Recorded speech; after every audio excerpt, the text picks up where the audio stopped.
And last but not least, finally, we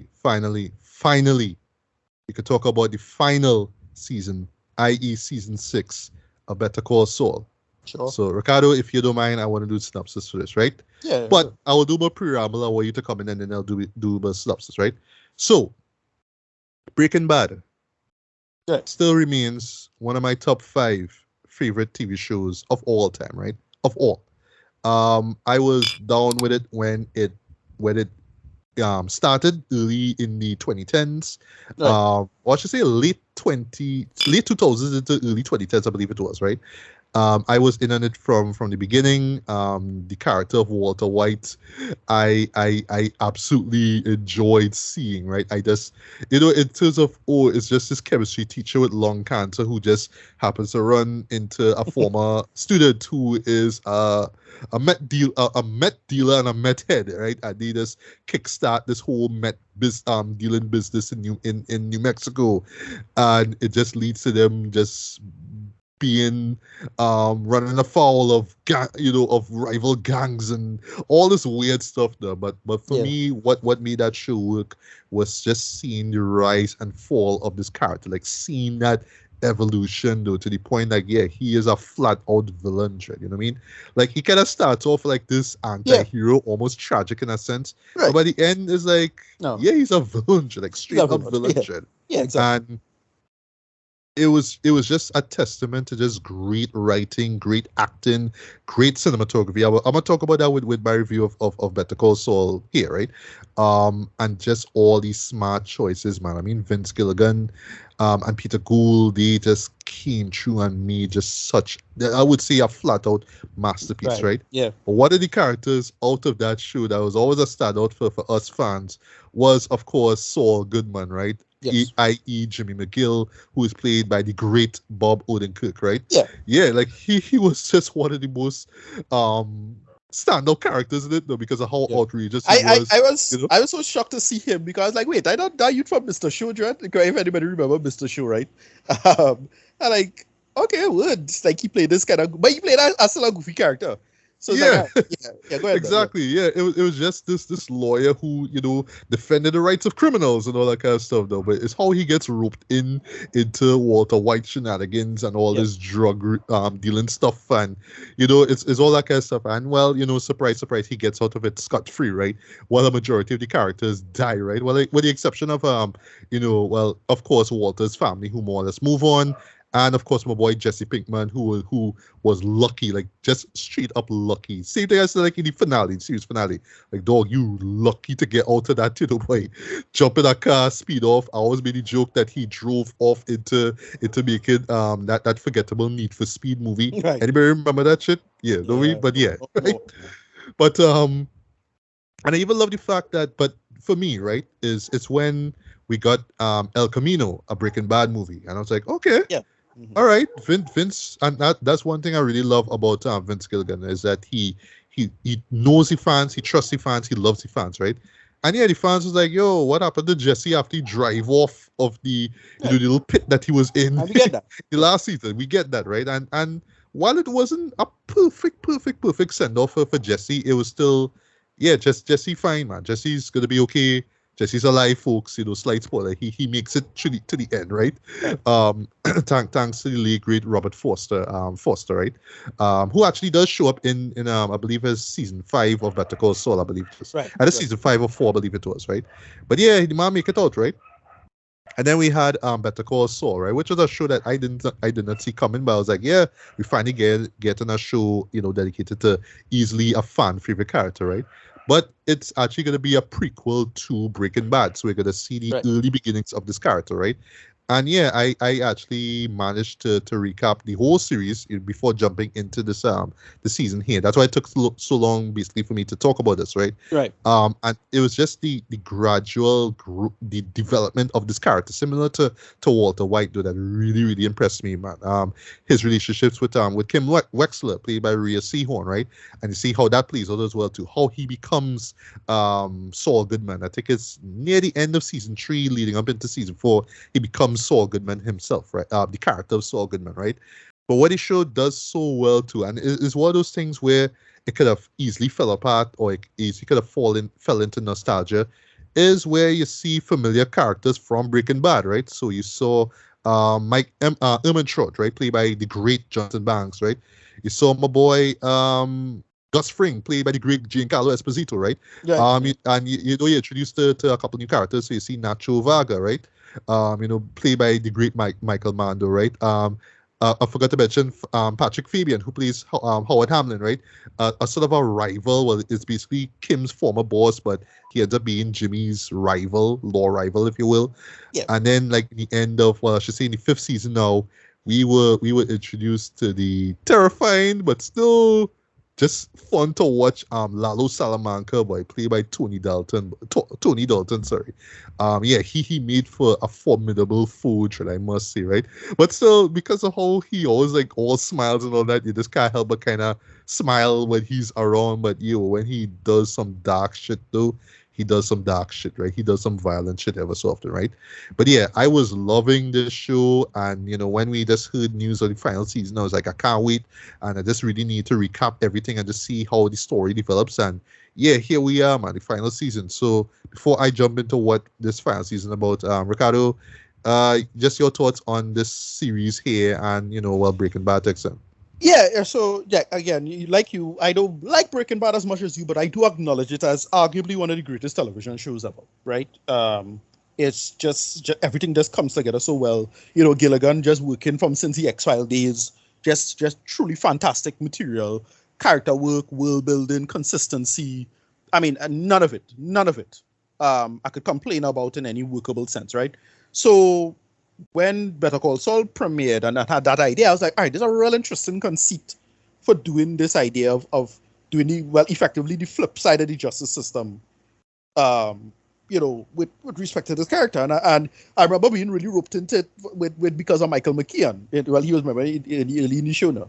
I'm like, oh, he is. I'm like, all right, nice. Yeah. And then, By the way, he plays Jimmy's older brother Chuck, right? Right. A great character actually, who by the way, unfortunately died because he committed suicide in the end of season 3. But right. Yeah. What? Yeah, and so where they went with it and how it built going forward, I was like, all right, this is an interesting thing. And then again, Gilligan and them, they're so conscientious in showing how this narrative does dovetail with Breaking Bad. And look, I like my continuity stuff, but to see it in a workable sense and so intelligently, put together, I was like, yeah, man, this is how it is. And it's gonna be a hot take. I know you might not agree with it, but I actually like Better Call Saul, but I do like Breaking Bad. Dude, that's fine, That's fine. You know what I mean? Like, it's either. Well, I should say, it doesn't matter if it's either or. If you prefer one over the other, that's fine, right? But yeah, I'll state what I think about the show compared to Breaking Bad. But yeah, you go on. Yeah. So that's how I always feel about it. And the show just builds so well. I generally avoided discourse with the show, to be honest, because it's just one of these shows I just want to enjoy on my own and then not talk about it. And discourse for shit like this tend to be because it's in the real world, it is guy poisonous and toxic super fast. So that's why I don't really care. Like, if it's fantasy bullshit, I don't care. I'll talk about it and you can speculate. But this requires actual smarter conceit of engaging in the material, for lack of a better term. And yeah, that's how I feel about it. So that's my take on the show. I was no big super fan, and I was so super follow it. I had to catch up with 2 seasons and then watch and so on and so forth. So I don't get into it, but I can't remember every detail, with who characters. But like, I enjoy it for what it is, as I say, because I didn't follow Breaking Bad as religiously as other people did. So, but this show I actually was engaged in a lot more. So, right. That's fine. That's fine. Right. So what we get here with this 6th season, right? So I have to kind of go about it character by character, right? So pretty much Jimmy now, who is now Saul Goodman, right? He's officially Saul Goodman. He's pretty much started his own, his own law firm, pretty much this whole private law firm, basically. Kim helps out as well too, but she's doing her own stuff on the side, right? And together they just decide, you know what? In her case, she just kind of wants to take down the people, the higher ups, basically, with the law firms that she's associated with, the people that she helped out over the years, like oh gosh, what's the name of the place? Like Mesa Verde and stuff like that. She just wants to bring them down because she just finds herself like in this odd place in her life now. Like, she's just not advancing the way how she should in her life, right? And just her pretty much knowing that that Jimmy has been involved in some shady shit, right? Because if you remember from the last season, they actually got married like pretty quickly, Right, quite right, awkwardly, I must say. But it's within the law, that's all I'll say, right? right. But yeah, after his experiences with him pretty much having to collect some money, some bail money for Lalo, who was arrested though, and him almost getting shot, and then him having to walk through the desert and all kind of crazy Right. shenanigans, right? Yeah. Yeah, so Kim is like, all right, something is really up with Jimmy here, right? But I still love Jimmy, but in a brilliant piece of like writing here, it kind of shows how, yeah, she kind of want to use his connections because pretty much she knows that he knows shady people. He knows people that are unlawful and could get things done, right? So she kind of using him to get ahead. And well, Jimmy just being the guy who just kind of lovesick about Kim anyway, and will literally do anything to help her out or save her, even if it means sabotaging somebody's career. It's like, yeah, you know what I mean? So they kind of like partners in crime in a sense, right? Right. So together, this hatch, this plan, right? This long con, right? To bring down Howard Hamlin, right? Because yeah, pretty much both of them are dissatisfied with him. They think he's scum. They just think he's just this privileged, individual. So they just want to bring him down, right? But while all this is going on, they try to stay clear. So see, Jimmy try to stay clear of Lalo Salamanca, right?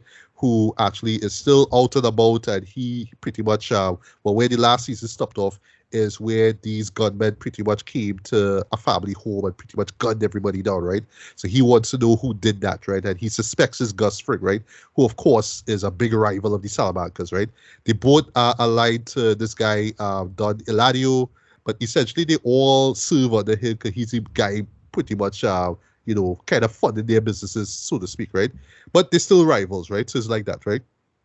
Speaking of rivals, you have Nacho now, Nacho Vagano, who is still kind of playing double agent now because yeah, he's supposed to be with the Salamancas, but he was kind of saved pretty much from by Gus himself because Gus literally like roll up to him and he boy one night, pretty much killed his friend right in front of his eyes. Yeah. Pretty much tell him like, yo, like you're gonna be feeding us information about the Salamancas, right? And if you don't, then you could die just like your boy, yeah.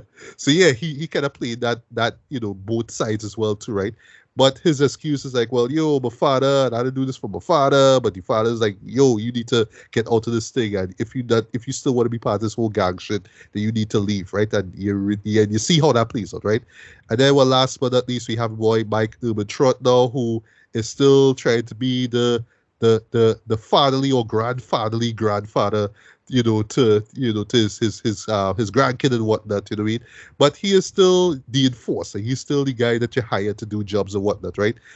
He was involved in terms of what was revealed in the last season to be the foundation, well, building the foundation of this underground meth lab, right? Which, if you remember from Breaking Bad, is where Jesse and Walter eventually was forced basically to cook meth, right? Because yeah, Gus ended up taking them, like forcing them under his wing there. He pretty much like kind of kept them their prisoner to do work, right? So yeah, so you saw the foundation of that, right? And Lalo now, well, he pretty much kind of learning about that through, like kind of wanting to know what's going on. Okay, he just hear about tunnels and some kind of thing that Gus involved in, right? So he as well trying to figure out what's going on, right? But yeah, Mike is still kind of like, he is clearly in too deep now because yeah, he is still pretty much an enforcer for Gus, and you kind of just see how that affects his life as well too. Because yeah, he could be as tough and as hard and badass or whatnot, but you can see how it slowly is eaten inside of him. Like, his excuse, I think he says it in the episode, that probably not this one, but one previously, where it's like, yo, like, this is a bad thing that I'm doing here, right? But I just want that when I die, my family could be safe or could be set financially. So that's why I'm doing all this, right? And you just see how that affects him. And yeah, overall, it is just about the rise and fall of Saul Goodman. Because yeah, afterwards, though, because basically this season is split up in two, right? You do see epilogue, like a long epilogue, and this takes place after the events of Breaking Bad, right? So you see how his life has changed after the events of that show and when Walter actually died, and Gus died, and all that stuff, right? And of course, Mike died as well, too, right? And yeah, you just see eventually how his relationship with him and Kim is strained, like really strained. And yeah, where he turns up, I should say, in the end. And that's all I'll say. See, Ricardo, take it away. What were your thoughts on this final season here of Better Call Saul? I thought this was a great finale. I didn't like it as a season overall. I don't really like it overall, but the actual final episode was fantastic. I thought that was like a pretty damn good finale. You know, they dropped the bomb again, much like how Breaking Bad had a great finale. This had a good finale too, and the ending make perfect sense. Character-wise, it makes sense. I really like what they do with it. The whole black and white conceit was kind of weird, but I get why they go for if you understand why. But the ending was brutal, Joe. Like that. I said the black and white thing. Sorry to cut today, right? Yes. So lucky that I was able to recap this thing, right? So believe it or not, right? Because every single season starts off with a black and white right moment. So you just see it. You see Jimmy in the present, right? He's working at the Cinnabon place, right? You believe all that shows up in some way, shape, or form in the last half of the season, you know. So it kind of stuff that just kind of just they're like, oh, this is where he's at now, and the season like begins from that point on. Shows back up in those last few episodes, you know. I was amazed at that, Jen. Yeah. Like the foresight of Vince and Peter Gould to say, yo, all that stuff that you will see for the past 5 seasons, well, including the 6th one here, is going to show back up here in the end, and it's going to make sense why these things happen, right? So case in point, him running into this particular taxi driver, I believe is in season 5. That shows up here in season 6 because he actually works with the taxi driver on this big con. I was like, what? You know what I mean? Like, just the idea of planting all these seeds in all these seasons, and then just pretty much saying, yeah, this is the output, and you're gonna see this entirely play out in this last half of this last season. Is just magnificent in my opinion. But yeah, you're Ricardo. What? Yeah. No, so I just really liked it for it was where it went to the conceit and yeah, the ending was just brutal. Like that last piece, like how it cut, and it's just again good editing, good framing. When they find out how much time he get, like, wait, boy, the real pressure, boy. The fact that he could have possibly avoid that, I really like that. There's all these little small character things, like, that good. The final conversation between he and the girls, like, that was good. And I don't know, I mean, I just, how to feel about it is that, you know, you feel strange about the ending, but you know that had to play out the way it did. Like, I was like, wait, but you still want a good thing to happen, yes. But you know, yeah. Sorry to say that you don't get that shit from Vince Gilligan and them. So I thought overall the direction was fantastic. Like I just judged it from just a production standpoint. Like just how well done all of this was, how it was framed, good conceits and what make it work for what it is. And yeah, it's fantastic direction. Just overall, you know, Odin Cook. I know Bob Odin Cook had some health issues. I've read his word for a little while. He come back and they finish it for what it was. And yeah, I just, you know, rating was just so high for me, just coming out of this, like, wow, that's a real good ending, boy. Like, this how you had to write it, boy. This is the standard. For me, in terms of writing and world building, this is the high watermark for it, right? And it's not to say that these men don't know how to do, like, non-reality stuff, because, yeah, Vince Gilligan, like, he make bones from X-Files. So, you know, you can't really take that away from him, but that's how you had to do it, Judd. This was truly fantastic. Really, really great, really good finale. I absolutely agree with you, man. The finale itself, that final episode, though, yes, wow, that was great, boy. That was great. You know what I mean? Mm-hmm. I love the callbacks though, because there's this particular. What I will say without spoiling anything is that a majority of it is in black and white, right? Because basically the present day moments are in black and white. That's the best way to understand what's going on with this series here, right? But the flashbacks are in color, right? So there are a few flashbacks involving a few familiar faces. I'm not gonna say who, right? Right. But how it all connects to Saul's character journey, it totally works, right? And I was saying one in particular, the last one, I was like, yes, this individual needed to be in the finale, because when you think about it, it's kind of really about this guy, this individual, right? I see this guy, I kind of sell myself for, right? In a sense, it is about this guy, because it was always about trying to please this person, trying to prove to this person that I could be as great as you. You know what I mean? And seeing how where that turns out. Okay, I'll say I don't want to spoil it. And kind of ironic, but I don't want to spoil it. Yeah. I don't want to spoil it, but him obsessing about time travel is the funniest thing. He could make it like, I know. yeah, that, Dude, because that, it's something that people it's how all right. So basically, without spoiling things, so there's three people, right? Who he kind of mentions the whole time travel thing too, right? He just kind of just asks just randomly if he could go in a time machine, where he'll go to, right? See, eventually it's all about wanting to change things, right? So the second person that he asks this question, literally watch him and like, what you really obsessing about time machines, right? Like know that is implausible, right?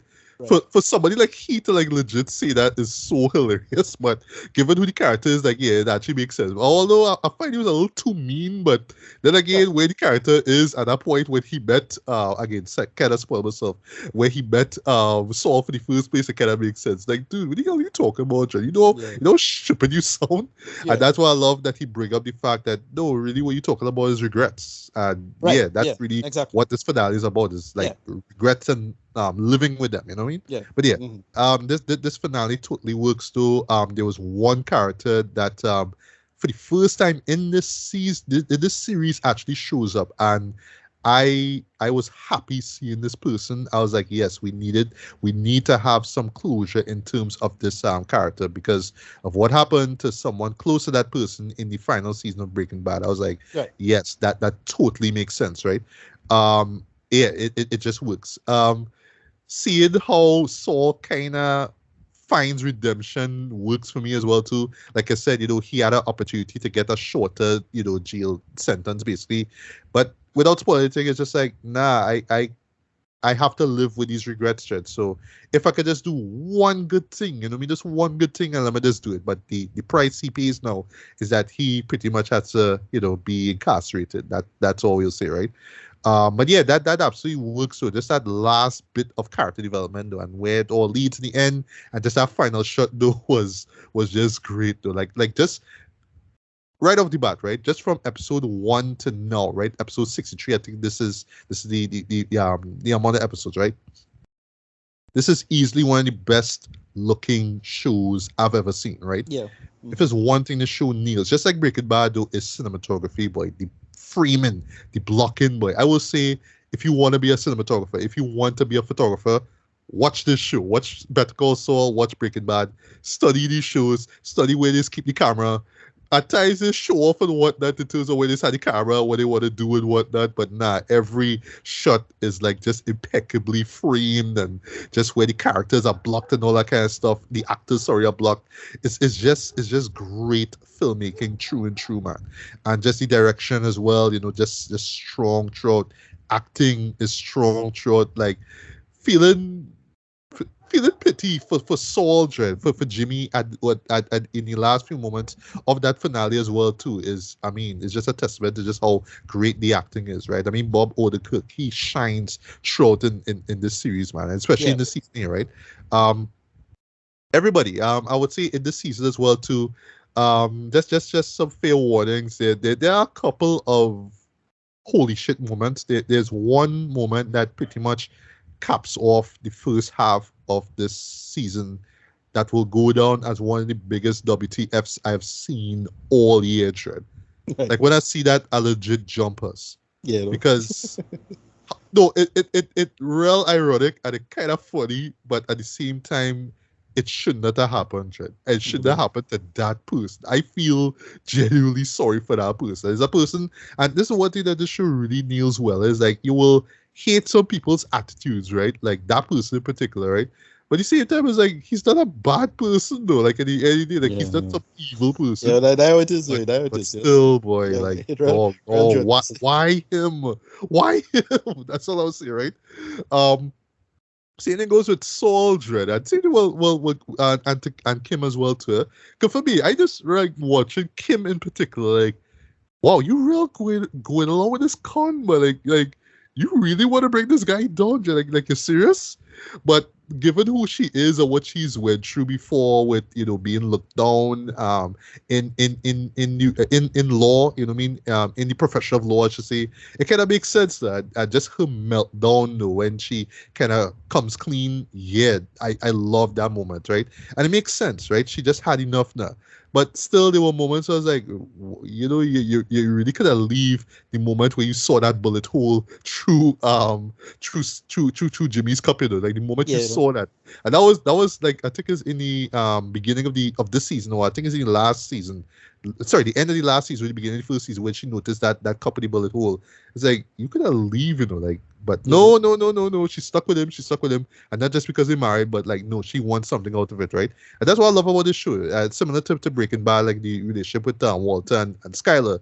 It's like, yes, you could look at, like, say, Skyler, you could look at Kim, for example, and look at them like, oh, you're just looking for excitement in all their lives, and here's this guy who, like, in the, on the edge, and he just doing all this dark shit, so you want to be a part of that.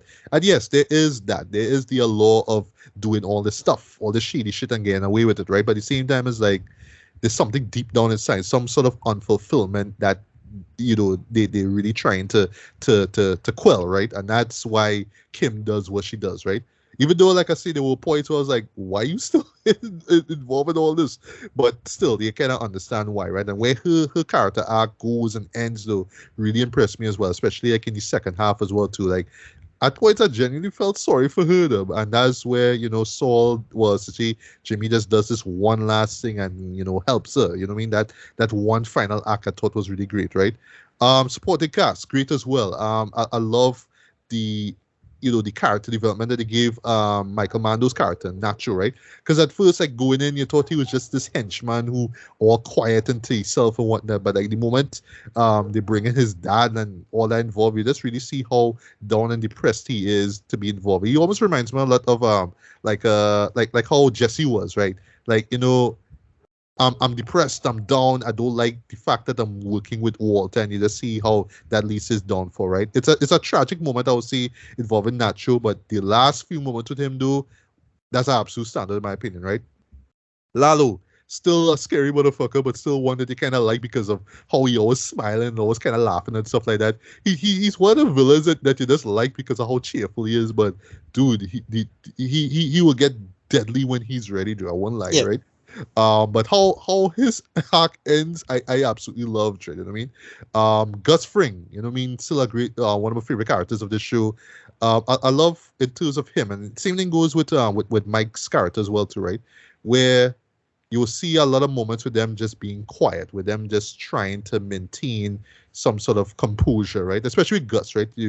He's still running that Pollos Hermanos place, and he'll always smile every time some customer or one of his workers come up to him, right? Or one of his employees come to him, right? But when they go now, he's always frowning. He's always kind of, straightening up his shirt and whatnot. He's always trying to maintain a composure. You always feel like he just can't maintain this darkness inside of him. But, if you're pushing that far, the man will flip and he'll be vicious, as we've seen with Breaking Bad, right? Same thing goes with Mike as well, too. He's always stern. He's always stoic. He's always like, but I love how he's always thoughtful. Like, he'll always calm somebody down and say, look, this is what you have to do. He's give real good advice. Like, look, this is the alibi. You're gonna do this, you're gonna say this, you're gonna go here, you're gonna follow all these things to a T. If you don't, then you're gonna get in trouble. And I just love that about him, right?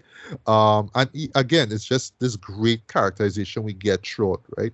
Where the story goes, I'm not gonna spoil anything here, but I just love the progression in terms of where the story went. I love that it eventually, from where it started from season 1 to now, how it leaned more towards the tense film moments of Breaking Bad. Because you can look at something like Better Call Saul and think, oh, it's just about cool lawyer con man shit, but nah, it should just get dark when you settle. That's when something might hit you, right? That's what I always loved about the intro, the title cards, I should say, the intro basically for these shows, right? where in particular it always kind of stops abruptly, right? Because you're just thinking, oh, it's all like kind of all chill and relaxed. You're just hearing this song, this kind of laid back song, but it always cuts abruptly, it always kind of catches you off guard. And that's exactly what the show does, right? And you feel that even more with this final season here, right? So a couple more things before I get to rating, right? Speaking of those intros, I love how they flip that now in this season, because if you remember, it's all about these VHS looking kind of intros, right? It's all about, that kind of VHS look. Here, especially from season 4 onward, you saw the quality, like the visual quality of the VHS visuals kind of degrade, and this one, it's even worse too, you know what I mean? To the point that in the second half, it just kind of cut it all together. You just see like this blue screen and it's recorded. I love that. That's, again, it's just those kind of smart decisions that Vince and Peter bring to the table. Like, just say, you know what, right, we're just done with this VHS shit because we done with all that now, and the character's in a new place now. So let me just kind of make fun of that in our intro, in our title intros, and they do exactly that, right? And finally, where the story ends, yes, I was absolutely pleased by this though. I think this is pretty much the end of this. What could call it, boy? This Albuquerque verse, this New Mexico verse, yeah, that Vince has been shaping up from like what the past decade or so. I think that's it. Like, he has his holy trinity now. So he has Breaking Bad, he has El Camino as the El Camino, and then he have Better Call Saul, right? So I think that's the end, right? I don't know. I think Vince have another show in his hands. I'm not sure what it is. I don't think it has anything to do with this world at all, but dude, from what he has shown me, what he's shown you with these shows here, dude, I am on board, boy. I can't wait to see what this guy does next, man. So if y'all guys didn't realize this, I absolutely love this final season, man. It felt, what I will say, it may not end the way you want it to, but it feels like this is the ending that we deserve. This is where Jimmy's character needed to be. This is where all these characters needed to be. As far as the Breaking Bad characters themselves, you kind of see their outcome in Breaking Bad itself, right? Oh, and I forgot to mention, I keep bringing up Jesse Pinkman. Points for bringing Aaron Paul back into this season though. He showed up twice in this. I thought it worked. I like the fact that they didn't do any de-aging shit. Because, yes, you could tell that Aaron is older than how he was back then. Like, it's clear, right? But he does the whole, like, he'll always kind of it was not as bad as Jesse Plemons in things, so. Oh, right. Yeah, yeah. You're right. But, yeah, the moments involving him were great as well. And it is, again, just great character building moments as well too. Even seeing Walter White in this too was great as well, right? So just seeing them two again, because they both get two specific appearances, right? Well, one together and two individually. I thought that was great, right? But yeah, this was a great season, true and true. I would just say this right off the bat. This is the best season of TV I've seen so far this year. So yeah, I could see this being in my top 3. I'll be so happy by years. And if this shows up as my number 1 in terms of best TV shows, man. Right. But yeah, they end this off on a strong note. It is the ending that needed to be. It may not be the ending that you wanted, but it's appropriate given who the character is. And just seeing that growth though from season 1 to here is just amazing though. Like I kind of straight up envy the writers. I just pretty much envy everybody involved in this too. Like, I want to write like them, I want to direct like them, I want to composite shots like them. It's like, dog, like, this is the gold standard of how TV shows should be, man. And is this show and Breaking Bad actually did that, right? So in closing, right, if I were to pick, like, for me, I love both shows. I have both shows up there, right? I still have Breaking Bad up there as far as my top 5. Like, I have that, I would say I enjoyed that a little bit more. But in terms of this here, where it's like, where I went, and like, I don't know if I could really like or understand this thing, because it's about a lawyer and it's about law, and I'm not really into law, but still, even with the law stuff, they make it as comprehensible as possible. And just the character of Jimmy Dredd, and just all these long cons and all these things this guy was doing, Dredd, right? And seeing his downfall through the past couple of seasons, though, just made for some great TV viewing as a whole, man. So, yeah, rating-wise, if I just, in terms of rating this season here, I'm going to give this a strong 4.5 out of 5, boy. This is one of the best things I've seen this year, bar none. I had a blast just recapping this whole series, man. I would love to own this series on Blu-ray, similar to like how I have Breaking Bad on Blu-ray. I kind of need a show in my life right now, Dread. What I will say to the uninitiated here, I would recommend, if you haven't seen Breaking Bad, you need to, but don't go into the show expecting it to be like Breaking Bad. It is similar, but it is different as well too, right? And don't let the slow burn of it fool you. Do when shit gets tense, it gets tense, right? And in so much ways, right? That's all I'll say. Whether it's emotional or visceral or like action based or whatnot, right? Yeah, it will get tense when you least expect it, man. But yeah, this is a masterful show right here. Vince Gilligan is one of the goats, I would say, as far as just like TV content creation goes, man. And I just can't wait for his next project, man. But yeah, Better Call Saul is a real deal. I would give the series as a whole a strong 4.5 to. I would give it a 5 out of 5, man. I'll give this whole series a 5 out of 5, man. But this season here, yeah, was a great way. That was a great way to end this series off, man. Love this show. So Ricardo, final thoughts and rating. Yeah. Again, nothing you say. You pretty much cover everything I have to say. Yeah, just fantastic world building and storytelling overall. I just thoroughly loved what they should or shouldn't do as the conceit. And yeah, I really dug the hell out of it as it is. Rating 9 out of 10. Really enjoyed it. Nice. Yeah, it is just very little of it disappointed me. Just production, it's wholly in that space now, and you really enjoyed it for what it is. Yeah, definitely.